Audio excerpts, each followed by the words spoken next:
Ces contenus sont conçus pour vous. N'oubliez pas de vous abonner à notre chaîne.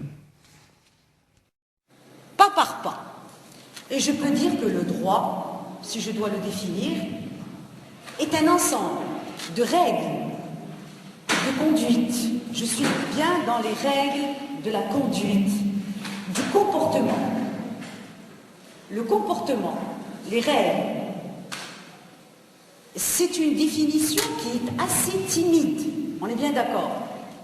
Et je pourrais dire que dans toute organisation, quelle qu'elle soit, quand il y a des hommes dans cette organisation, eh bien ces hommes seront appelés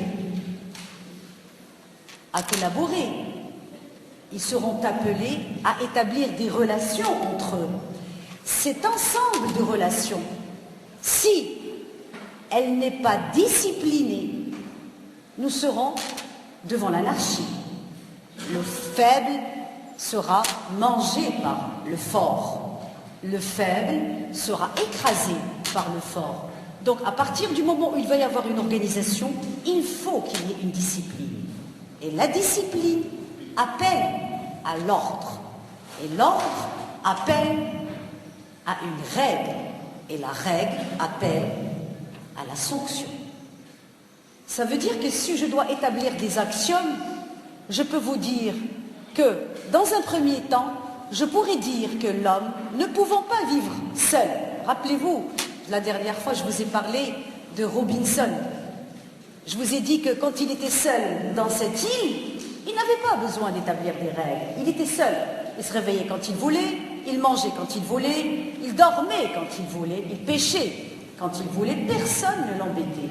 À partir du moment où il y a un autre monsieur qui est arrivé, qui s'appelait Vendredi, eh bien, deux personnes sur une même île, il va falloir les gérer. Ça veut dire que quand lui va pêcher, l'autre, il faut qu'il surveille la baraque. Et quand lui va faire le feu, l'autre, il faut qu'il fasse aussi un travail. Donc, vous voyez bien qu'il va y avoir une organisation du travail. Cette organisation du travail va appeler à une discipline. Vous allez venir à la fac, vous allez écouter les cours, et sachez qu'à la fin de ces cours, il va y avoir un examen. D'accord? Cet examen est la sanction de vos études. Il ne faut pas entendre la sanction comme étant une punition. La sanction, ce n'est pas l'adab, ce n'est pas jaza. Non, c'est pas ça. La sanction, ça veut dire que votre travail sera sanctionné par quelque chose. Eh bien, votre cursus universitaire sera sanctionné par des diplômes. Le droit, si je reviens encore au droit, je peux dire que le droit est un ensemble de normes. La norme. Le droit est normatif. Ça veut dire quoi, le droit est normatif? Ça veut dire que si je ne mets pas dans cette norme un certain nombre de prescriptions, ça veut dire de petites choses, ces prescriptions, ça veut dire des commandements.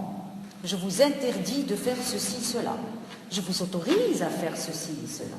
Donc, voyez bien que le droit peut se comporter soit en prescription, soit avec des normes, des règles. Ça veut dire il vous est interdit et il vous est permis. Le droit n'est pas négatif, le droit peut être positif. Ces ensembles, ces règles constituent, dans un premier temps, je suis toujours dans cette définition timide, le droit. Donc, je peux dire qu'à partir du moment où il va y avoir une relation entre les hommes, à partir du moment où il va y avoir une organisation, eh bien cette organisation appellera à une discipline. Et cette discipline, si elle n'est pas quelque part sanctionnée, elle peut ne pas être appliquée.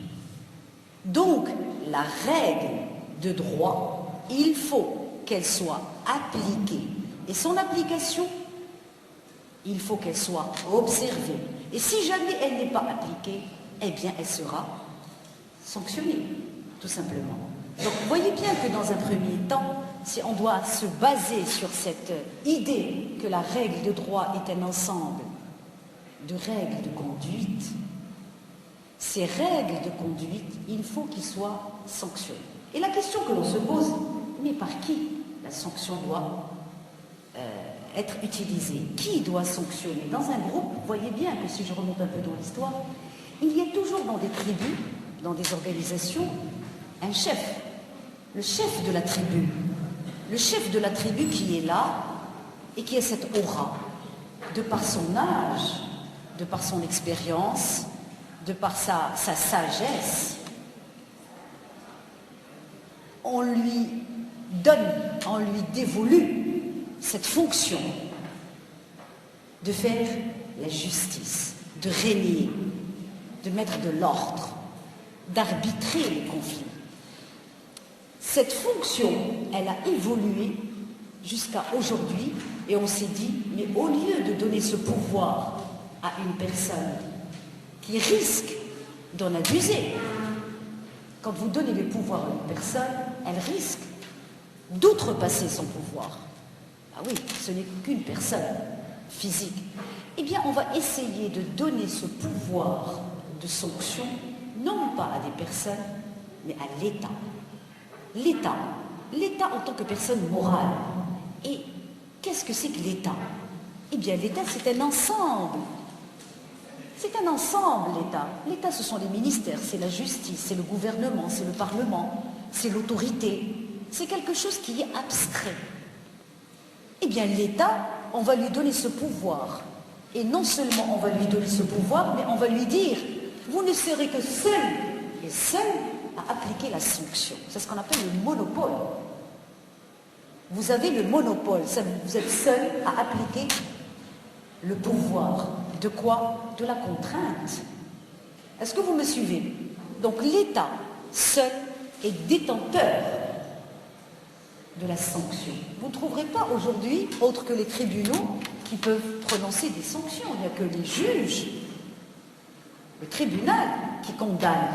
Personne ne peut condamner, parce qu'on part du principe que personne n'a le droit de faire justice lui-même. Nul n'a le droit de faire justice soi-même. La justice, aujourd'hui, elle est étatisée. C'est l'État. C'est l'État qui applique, c'est l'État qui sanctionne. Et c'est l'État qui veille sur l'application d'une règle de droit. Donc vous voyez bien que l'évolution de ces règles de conduite vont amener les auteurs à dire, mais ces règles de conduite, finalement, si elles ne sont pas appliquées par une autorité normative, à quoi elles servent? Donc il faut que l'État ait le pouvoir de la sanction. Donc une règle de conduite, si elle n'est pas revêtue, habillée par la sanction, je ne suis pas devant une règle de droit. Est-ce que vous me suivez? Je ne suis pas devant une règle de droit. Regardez, vous dans votre subconscient, si vous savez aujourd'hui en venant à l'université, il n'y aurait pas d'examen à la fin de l'année, je ne crois pas qu'il y ait des étudiants qui vont se déplacer par curiosité intellectuelle. Vous êtes tous ici pour décrocher quelque chose. C'est un diplôme pour pouvoir travailler. Regardez la sanction, comment elle est. Vous êtes obligé d'assister. Donc, si il n'y avait pas cette finalité de décrocher un diplôme pour aller travailler, vous ne seriez pas là, vous seriez en train de dormir en ce moment. Donc, la règle de droit, c'est une règle qui s'impose aux individus parce qu'elle est sanctionnée. Et s'il n'y avait pas cette sanction, on ne serait pas devant une règle de droit. On serait devant une règle morale, tout simplement, de conduite, de comportement. La morale, la religion, l'équité, l'esthétique, la littérature, beaucoup de choses. Mais la règle de droit, elle se différencie parce qu'elle est particulière. Et c'est parce qu'elle est particulière que le législateur, qu'est-ce qu'il va faire? Il va essayer de la légiférer, la législation. Il va essayer de l'élaborer. Pourquoi? Pour organiser la vie en société. Donc, je peux dire que la règle de droit est un ensemble de normes juridiques appliquées par la loi. Ça veut dire que c'est l'État qui a le pouvoir de sanction. Et à défaut de la sanction, il n'y a pas de règle de droit. Donc voilà, si vous voulez, dans un premier temps, la définition. Je suis encore dans une définition qui n'est pas encore logique. Je suis juste en train de vous tracer ce qu'on appelle des axiomes. Les axiomes, ça veut dire que je vais avancer une idée chez vous et on va essayer par déduction d'arriver à quelque chose. C'est ça les axiomes. Donc, si je mets comme le premier axiome, toute organisation suppose une discipline. Premier axiome. Deuxième axiome, toute discipline suppose des règles. Troisième axiome, toute règle suppose une sanction. Quatrième axiome, et toute sanction doit être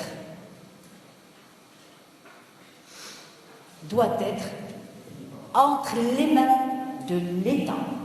Quatrième. Donc, la règle de droit est un ensemble de règles qui doivent s'appliquer dans une organisation donnée et dont les pouvoirs publics ont le pouvoir de la contrainte et de la sanction. Et là, à partir de cette définition, on va commencer à rentrer dans le détail. Mais alors, puisque l'organisation a besoin de cette règle, et puisque les hommes ont besoin de vivre ensemble, personne ne peut vivre seul. L'homme est appelé à vivre avec une autre personne ou dans une organisation, dans la famille, dans la cellule, dans le club, dans les associations, l'État. Tout ça, ce sont des organisations. Parce qu'on a tous besoin, soit par raison, soit par instinct, de vivre en communauté. L'homme ne peut pas vivre seul. On n'est pas des sauvages. Donc cette communauté, cette organisation, cette association, normalement, doit appeler à une organisation. Et cette organisation, normalement, doit appeler à des règles. Et ces règles, ce sont des règles qui doivent s'établir pour, justement, appliquer l'ordre. L'ordre, pour éviter l'arbitraire, l'anarchie. Et pour éviter l'arbitraire et l'anarchie, je vais essayer à chaque règle de lui faire une sanction. Si vous ne respectez pas cette règle, vous êtes exposé à telle ou telle sanction. Donc regardez une règle, d'où elle vient, comment elle vit et comment elle meurt par la sanction. C'est ce processus juridique que nous allons essayer d'étudier. Comment une règle va naître? Comment elle est fabriquée? À partir de quand elle va être appliquée? Et qu'est-ce qui arrive quand elle n'est pas appliquée? Quand vous prenez votre code, le code pénal, le code civil, le code des contrats, enfin c'est pas un code, c'est un tahrir, quand vous prenez tous ces manuels de code et quand vous voyez les articles, qu'est-ce que vous remarquez? Quand je prends le code pénal, quiconque fait ceci, cela est puni de telle ou telle peine. Celui qui fait ci, cela, et chacun est. Vous voyez, il ne s'adresse pas à une personne déterminée. Est-ce que vous me suivez? Il s'adresse d'une manière générale. Ce n'est pas individuel, c'est général. Ça veut dire chacun est responsable de ses actes. Celui qui viole, celui qui vole, celui qui par ceci, cela est exposé à telle ou telle peine. Eh bien, le législateur, qu'est-ce qu'il a fait ici? Ce sont ces règles dont je suis en train de vous parler, il les a codifiées, la codification, d'accord? Il les a codifiées dans des espèces de codes. Pourquoi faire? Pour qu'il y ait de l'ordre. Vous vous imaginez une société sans règles, sans parlement, sans gouvernement, sans roi, sans président de République, sans tribunaux. On n'est plus dans une société. Nous sommes dans la jungle. Donc, la Constitution est arrivée pour arrêter. Voilà ce qu'il doit faire X, voilà ce qu'il doit faire Y, voilà les pouvoirs. Cet ensemble, c'est ce qu'on appelle la règle de droit. D'accord? Eh bien, cette règle de droit, comme elle ne s'adresse pas à X ou à Y d'une manière nominative ou individuelle et qu'elle s'adresse à ces personnes, à la société en question d'une manière impersonnelle, on appelle ces règles du droit objectif. Le droit objectif. Le terme objet est tiré de la matière. Objet, c'est le droit objectif. Nous allons essayer de comprendre en quoi consistent ces règles.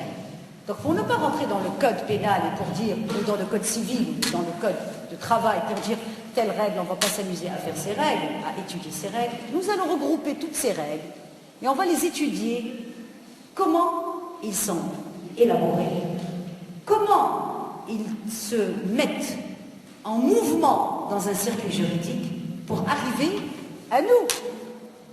Quand on vous dit qu'il est interdit de brûler un feu rouge, c'est quelque part, vous l'avez trouvé dans un article, c'est quelque part que on a voté cet article. Il est interdit de marcher nu dans la rue, il est interdit de prendre la voiture en état d'ivresse, il est interdit, il est interdit, il est interdit. Bah, il est interdit quelque part, c'est interdit, il a été rédigé, il a été écrit, il a été voté, il a été accepté par la communauté. Et il a été publié pour que vous le sachiez, pour que nous le sachions. Donc, voter, publier, accepter, appliquer, c'est ce qu'on appelle les expressions de la règle du droit. Comment la règle de droit s'exprime, comment elle se met en mouvement. C'est comme un bébé qui sort du ventre de sa mère, il va sortir, les premiers pas, on va lui donner du lait, après ça va être la soupe, après ça va être la trottinette, et après ça va être la crèche, et après ça va être l'école, après le lycée, après la fac, après le mariage. Eh bien, c'est comme ça que ça se passe pour la règle de droit. La règle de droit va suivre une étape. Cette étape, en tant que juriste, vous êtes dans l'obligation juridique de la connaître et de la maîtriser. C'est le cours de l'initiation à l'étude des sciences juridiques est un cours qui est dispensé aussi bien pour les juristes que pour les économistes, et dans toutes les écoles supérieures. Parce que c'est la base. Comment, aujourd'hui, vous regardez un parlement et vous regardez un Boukira qui est en train de se faire insulter et vous vous posez la question, mais pourquoi il insulte? Ou alors un ministre qui est en train de défendre son projet et vous avez des interventions des parlementaires qui sont en train, mais vous n'avez pas fait ceci, vous avez fait cela, mais vous nous avez menti. Ça fait partie du jeu démocratique, ça fait partie du jeu de la règle de droit. Pourquoi ils sont arrivés là-bas? Vous allez me dire, mais un ministre n'a rien à faire devant un parlement. Eh bien, détrempez-vous, si vous regardez la Constitution, la règle de droit, le ministre, le gouvernement est responsable devant le Parlement. Il est obligé, avant d'être investi de son pouvoir, ce qui va se passer maintenant, d'aller devant le Parlement, de présenter son programme. Voilà ce que nous comptons faire pour ce mandat qui arrive. Voilà, nous allons faire ceci, nous allons faire ceci. Et les parlementaires, ils sont là, la Chambre des représentants avec la Chambre des conseillers, ils sont là à l'écouter, et lui, il est en train de présenter. Et cette présentation, cet exposé, il sera sanctionné, cette fois-ci, par ce que nous appelons un vote de confiance. Ça veut dire qu'il va être investi d'une mission, et cette mission, il l'a obtenue grâce à la confiance du Parlement. Nous sommes dans le jeu démocratique. Mais ces mécanismes juridiques, où est-ce qu'on va les trouver, si ce n'est dans la Constitution? Donc, parallèlement à ce cours, vous êtes obligé d'avoir la Constitution également chez vous, la dernière Constitution de 2011, vous êtes obligé de l'avoir également, pour que vous sachiez un peu comment fonctionnent les rapports entre le Parlement et le gouvernement. Cette règle de droit, ces institutions qui régissent la société, eh bien, tout ça fait partie du jeu démocratique et ce qu'on appelle le droit objectif. Est-ce que vous saisissez comment le droit objectif va arriver jusqu'à nous et pour l'appliquer? D'où il sort? Et quelle est la différence avec d'autres droits? Qui le fait?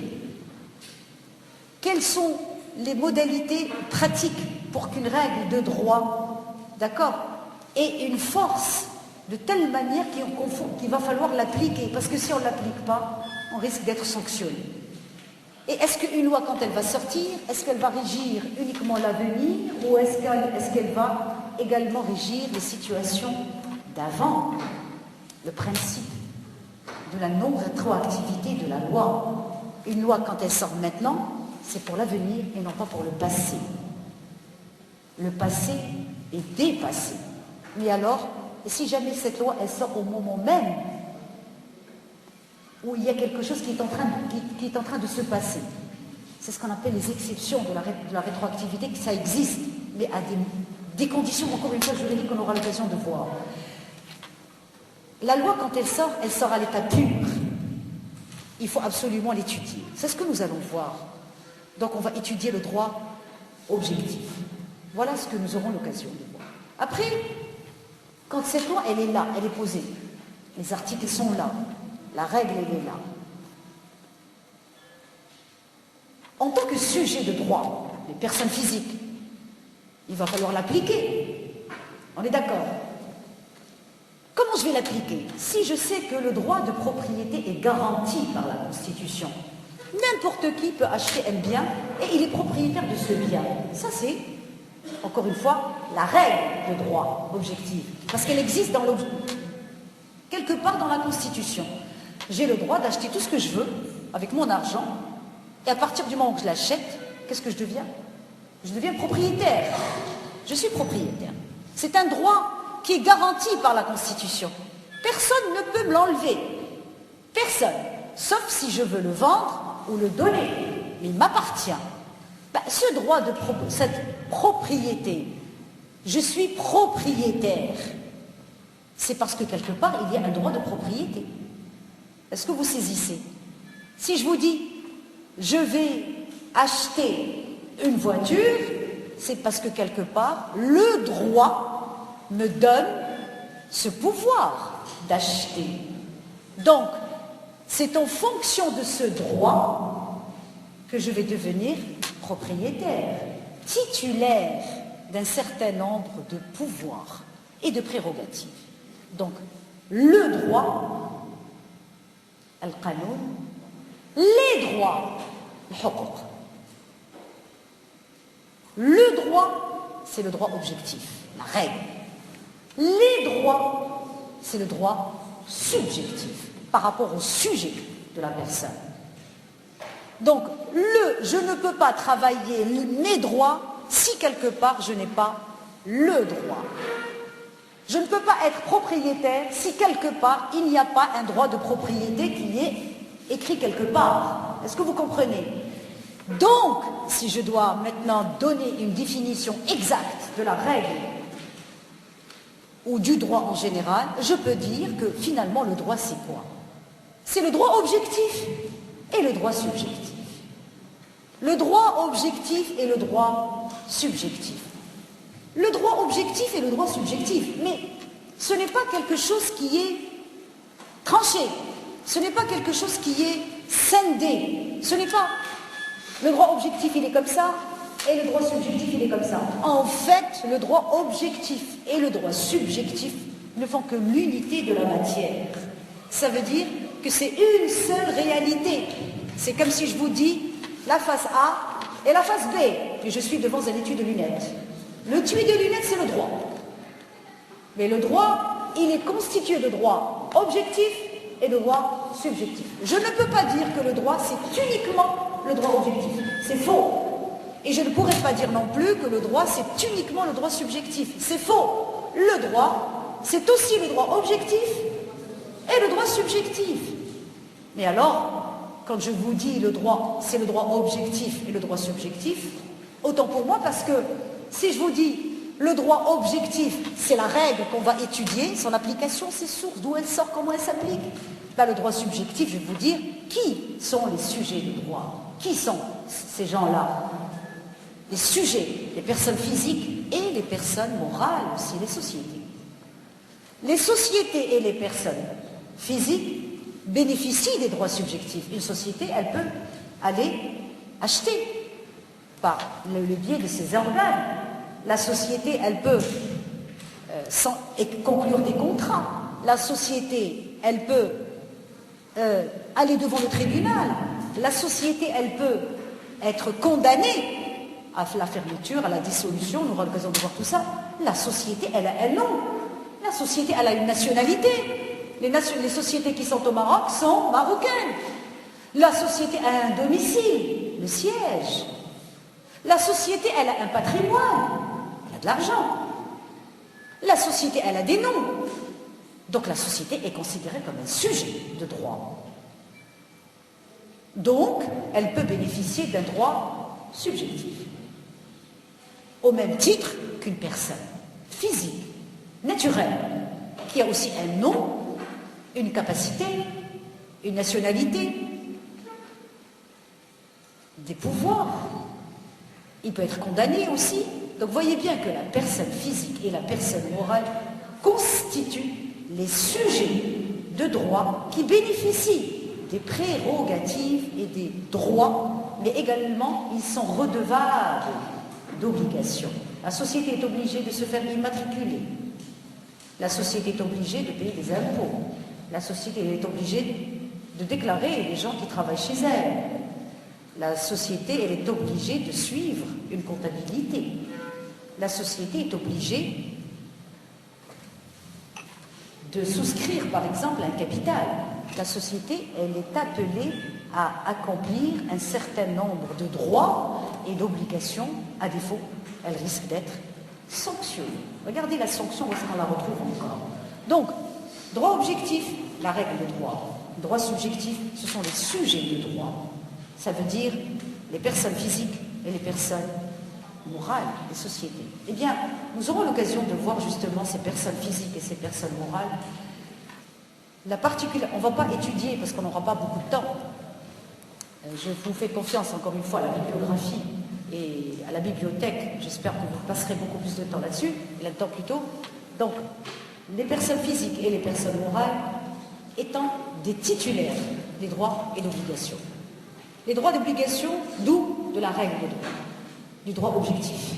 Nous aurons l'occasion de voir comment ces personnes rentrent en relation avec la règle de droit, comment ils appliquent la règle de droit. Et vous allez voir que c'est un océan de problèmes juridiques qui risquent de se poser si je vous dis par exemple, comme ça, un petit exemple, qu'un mari dit à sa femme, je vais sortir, je vais aller prendre un café, il ne revient plus. Quelle est la situation juridique de la femme? Ce mari, est-ce qu'il est mort? Est-ce qu'il a disparu? Est-ce qu'il s'est absenté? Et s'il a des dettes, que deviennent ces dettes? Et s'il a des impôts, que deviennent les impôts? Et s'il a des enfants, que devient l'héritage? Regardez combien une situation juridique peut entraîner d'autres situations qui sont juridiques et qui sont aussi complexes. C'est pour ça que le droit, la règle de droit, je reviens encore à la règle de droit, arrête un certain nombre de situations juridiques comme des clés pour vous dire attention, si cette porte elle se ferme, voilà la deuxième clé qu'il faut utiliser. Donc le droit objectif, c'est cet ensemble de règles qui gouvernent les hommes dans une société donnée. À un certain moment, n'oubliez pas que le droit, il est évolutif. Le droit, ce n'est pas quelque chose qui reste stable. Il évolue avec la société. La règle d'aujourd'hui ne sera pas peut-être valable dans 15 ans. Et la règle d'hier n'est plus valable aujourd'hui. Donc le droit, il est appelé à évoluer. La complexité, sa fragilité vient de cette évolution, justement. Donc il faut qu'il soit tout le temps adaptable à la réalité sociale. Tout le temps. Alors quand je dis que la règle, il faut qu'elle soit adaptée, il faut qu'elle soit en conformité avec la société, ça veut dire que quelque part, il n'y a pas que le droit. Il y a ce que nous appelons ijtihad, la jurisprudence. La jurisprudence, qu'est-ce que c'est ijtihad? Ça veut dire que les juges, ils essayent d'interpréter, ils essayent de faire évoluer la société en fonction d'un certain nombre de paramètres que la loi n'a pas prévus. Et nous aurons l'occasion de voir qu'il n'y a pas que ça, il y a aussi la coutume, les traditions, le droit musulman chez nous au Maroc, la doctrine. Il y a beaucoup de sources de la règle qui contribuent, si vous voulez, à lui donner vie. D'accord? Il n'y a pas que le droit. Le droit, il est rigide. Le droit, il est froid, si vous voulez. Mais à côté de ce droit, vous avez des sources, ce que nous appelons les sources du droit, qui viennent lui donner de l'animation, lui donner de la vie, qui le vivifie, même dans ses pratiques les plus rigides. Quand vous entendez par exemple la règle qui vous dit « il faut secourir son prochain », quand vous entendez la règle « il faut porter secours à son prochain », ce n'est pas du droit, c'est de la morale. Quand vous dites par exemple « il faut donner », par exemple, il ne faut pas s'enrichir au détriment d'autrui. Si quelque part du droit, mais c'est beaucoup plus à une connotation morale. Vous êtes bien d'accord? Donc même la morale, quelque part, elle vient et elle alimente le droit. Donc la morale est une source du droit. Mais la question que l'on se pose, est-ce que je peux prendre la morale comme étant une source officielle du droit? Non, elle contribue, mais elle n'est pas considérée pardon, comme une source officielle. Et quelle est la source officielle du droit, à votre avis, si ce n'est la loi? La loi est une source officielle de la règle de droit. La loi. Et pourquoi la loi est une source officielle? Eh bien parce que la loi est l'expression de la volonté de la nation. C'est la nation qui décide. Donc la loi, c'est l'expression de la volonté générale de la nation. La loi est une source directe du droit. Quand vous avez une loi qui sort, c'est du droit. Vous êtes bien d'accord? Vous ne pouvez plus la récuser, cette loi. C'est fini. Eh bien, la loi est une source directe. La loi, dans son sens général, ça veut dire qu'une loi qui va être votée par qui? Par le Parlement. Regardez aujourd'hui ce que nous sommes en train de faire, ce que nous venons de faire. On est passé par des élections. Vous êtes bien d'accord? Il va falloir que vous vous intéressiez un peu à ce qui se passe autour de vous. Les élections, c'est une matière qui est à part. Vous ne faites pas le droit constitutionnel, les élections, le droit constitutionnel. Donc c'est une matière que vous aurez l'occasion de voir, qu'on appelle le droit constitutionnel.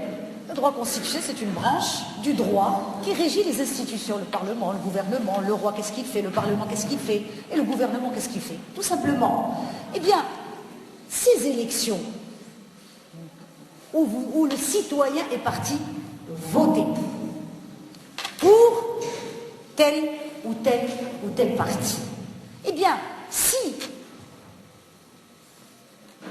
au bout de cette élection, il va y avoir un parti qui va sortir majoritaire, on est bien d'accord. Ben, ce parti majoritaire, qu'est-ce qu'il représente? Il représente la volonté des Marocains. Donc il y avait un scrutin, il y avait des élections, où le Marocain, personne ne l'a obligé à aller voter. Donc c'est sa volonté. Donc ce parti qui va monter, qui est majoritaire ou qui est monté et qui est majoritaire, représente la volonté de nous tous. On est tous d'accord, comme quoi c'est lui qui doit être majoritaire.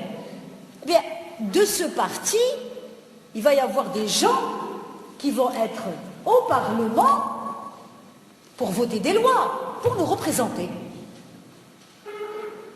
Et donc, une fois que ces lois seront votées, ils vont être codifiés par des codes. Eh bien, ces lois qui vont être appliquées, c'est la règle du droit. C'est ça la règle du droit. Si demain, après-demain, le Parlement va voter une loi qui dit, par exemple, que toutes les paraboles qui sont à l'extérieur des Balkans seront interdites, quelque part, il faut le faire. Bien qu'il y a eu un arrêt où il l'a fait, mais ça n'a pas marché. Nous aurons l'occasion de voir tout ça. Mais il faut le faire, parce que la loi, elle est sortie, et la loi, c'est l'expression de la volonté générale. partir du moment que une loi est l'expression de la volonté générale, elle se transforme, elle se mue en une règle de droit, laquelle règle de droit vous êtes obligé de l'appliquer. Et si vous ne l'appliquez pas, vous allez être sanctionné. Alors, la sanction, elle peut être large.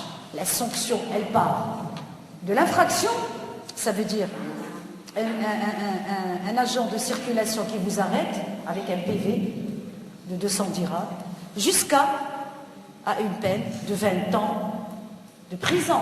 Donc la sanction, elle est large. Nous avons un éventail de sanctions. Vous avez les sanctions pénales, vous avez les sanctions civiles, vous avez les sanctions administratives. Nous aurons l'occasion de voir toutes ces sanctions. Vous avez la sanction qui va dans une petite infraction, vous avez la sanction qui va dans le délit, vous avez la sanction qui va dans le crime. Quelqu'un qui tue, ce n'est pas la même chose que quelqu'un qui a grillé un feu rouge. Donc la sanction, elle est variable en fonction de la nature de l'infraction. Mais qui doit faire tout ça si ce n'est l'État? Ce n'est pas les personnes. Donc ça, c'est le droit objectif. Donc nous allons voir comment ce droit objectif travaille. À quel moment, quand et sur qui il s'applique, sur les sujets que nous sommes des sujets de droit. Parce que nous sommes redevables d'un certain nombre d'obligations juridiques. Est-ce que vous me comprenez? Donc c'est ça ce que nous allons étudier. Le droit objectif et le droit subjectif. Donc vous mettez s'il vous plaît dans votre introduction le droit objectif. Le droit objectif,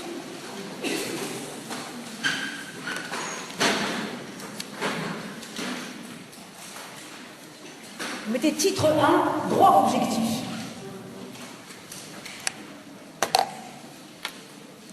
Mais avant de passer au titre 1, vous mettez juste une introduction, si vous voulez, préliminaire. C'est pour rentrer dans le jeu de la matière. Vous mettez introduction préliminaire.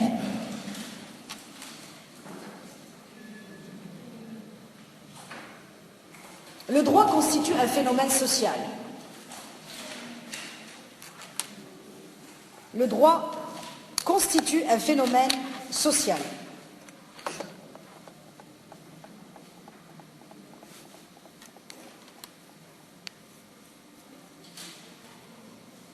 Et le définir peut apparaître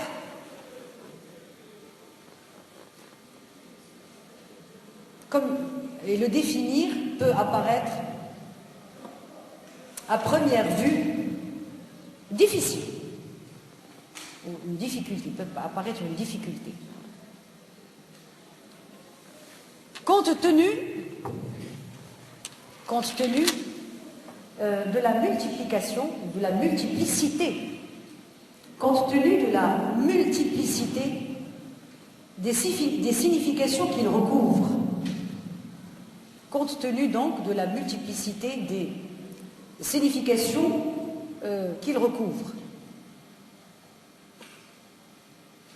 En fait, il n'y a pas de définition du droit en soi. Il n'y a pas de définition du droit en soi. Il n'y a pas donc de définition du droit en soi. Ça veut dire qu'il n'y a pas une définition, si vous voulez, universelle, intemporelle. On admet la définition en fonction d'un certain nombre, comme ce que je vous ai dit tout à l'heure, d'axiomes, d'idées. Par déduction, on arrive à une définition. Voilà ce qu'on veut dire par la définition en soi. Le droit n'est pas un système juridique autonome. Le droit n'est pas un système juridique autonome.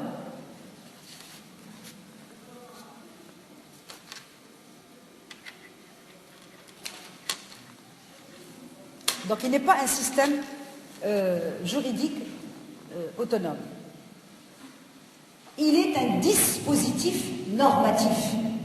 Il est un dispositif normatif.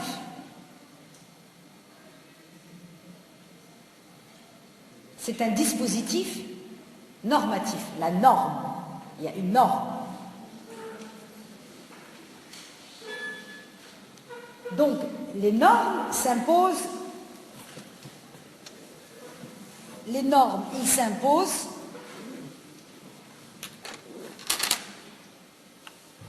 vous mettez entre parenthèses, ce sont des ordres. Ce sont des ordres, ils s'imposent. Donc ce sont des ordres. Ça veut dire, quand je vous dis, vous allez passer un examen, ce n'est pas, est-ce que vous voulez passer un examen? Quand l'État vous dit, il faut payer les impôts, ce n'est pas, est-ce que vous voulez payer vos impôts?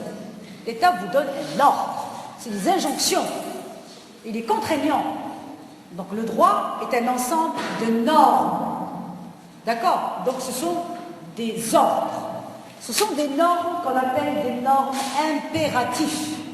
C'est des normes impératives.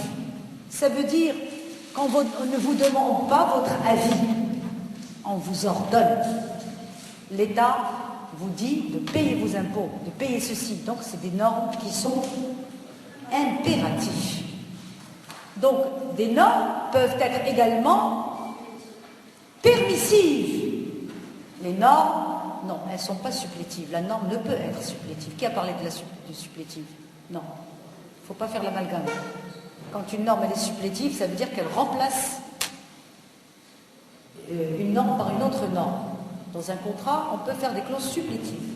Mais la norme, elle n'est jamais supplétive. Elle est impérative ou permissive. D'accord? Donc, la norme, elle est impérative, ce que je disais tout à l'heure, par des ordres, par des injonctions, et elle est aussi permissive. La norme, elle peut être permissive. Dans quel cas elle peut être permissive? Par exemple, quand je vous dis, pour ouvrir une pharmacie, il vous faut une autorisation. Donc l'autorisation étant une norme permissive. Est-ce que vous voyez la nuance? Donc une norme, elle ne peut pas avoir, si vous voulez, la norme. Il faut l'imaginer comme un bloc de droit. Et vous dites, la norme, elle ne peut pas être autre chose que les ordres ou les permissions. Il vous est interdit de faire ceci, cela. Ou alors, on vous dit, par exemple, si vous voulez ouvrir une pharmacie, il va falloir avoir des autorisations. C'est de la permission. D'accord? Donc,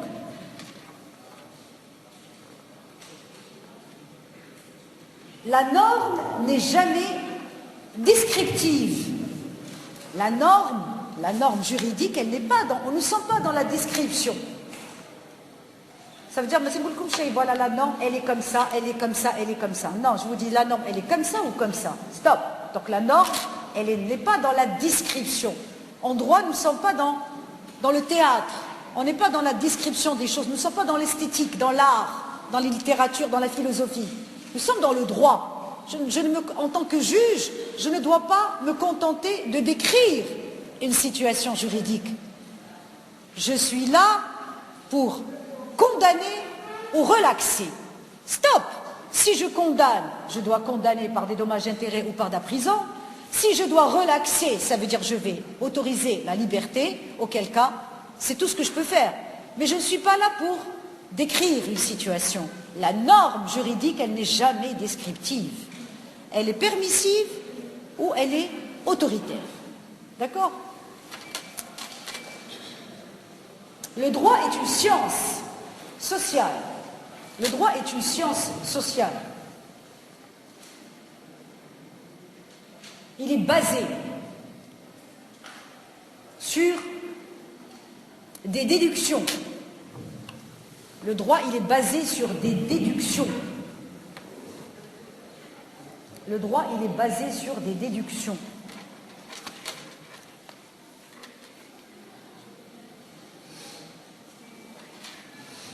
C'est ce qu'on appelle les axiomes. Des axiomes.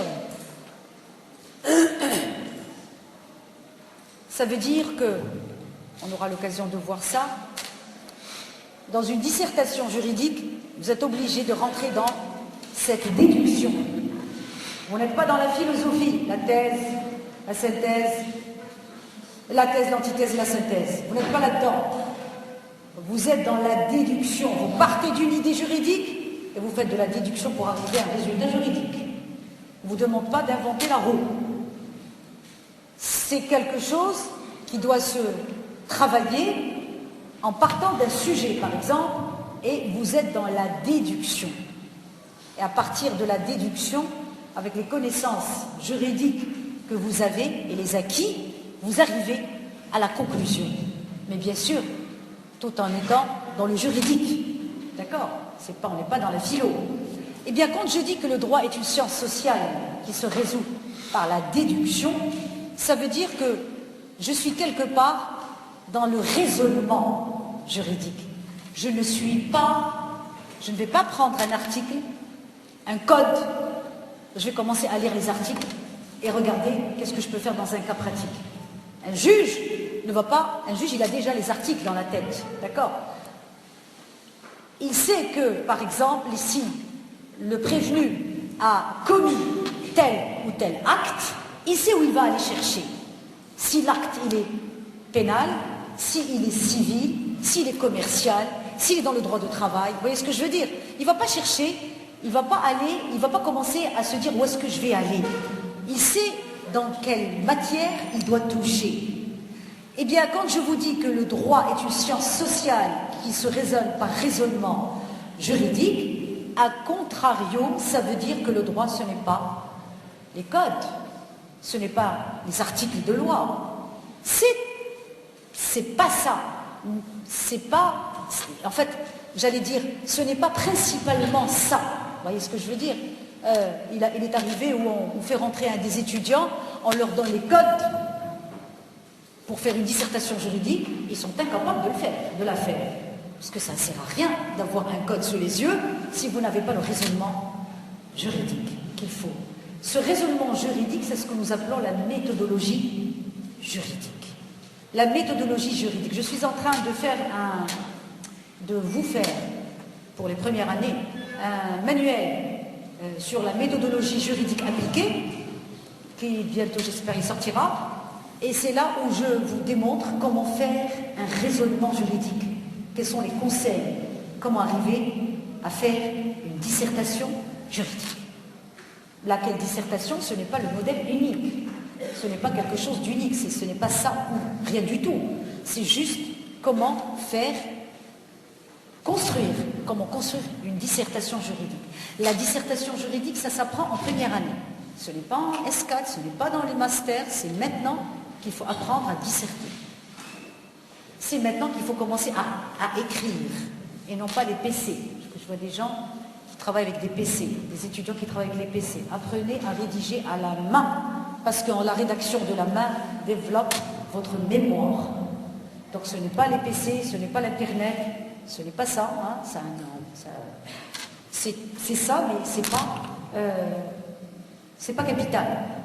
Le stylo, la plume et le papier. Alors vous mettez s'il vous plaît, on peut dire que le droit est un ensemble de règles, de conduite qui s'imposent aux hommes, qui s'imposent aux hommes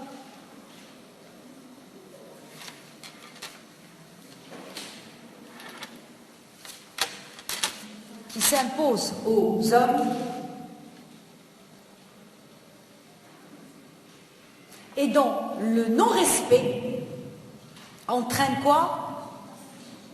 La sanction. Dont le non-respect entraîne la sanction.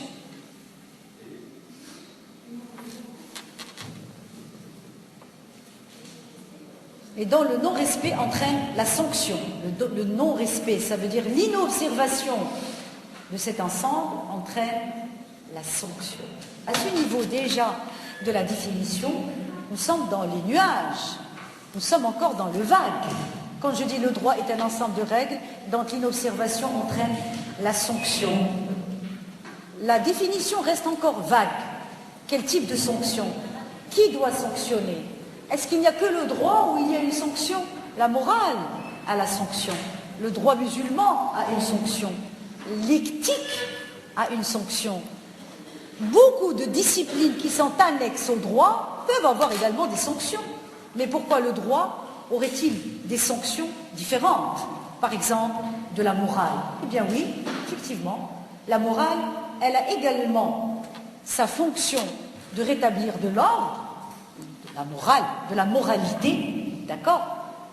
Elle a aussi pour fonction de rétablir la paix, oui, c'est vrai. Elle a aussi des sanctions, oui, mais la sanction de la règle des droits n'a rien à voir avec la sanction de la morale. La sanction de la morale, c'est votre conscience.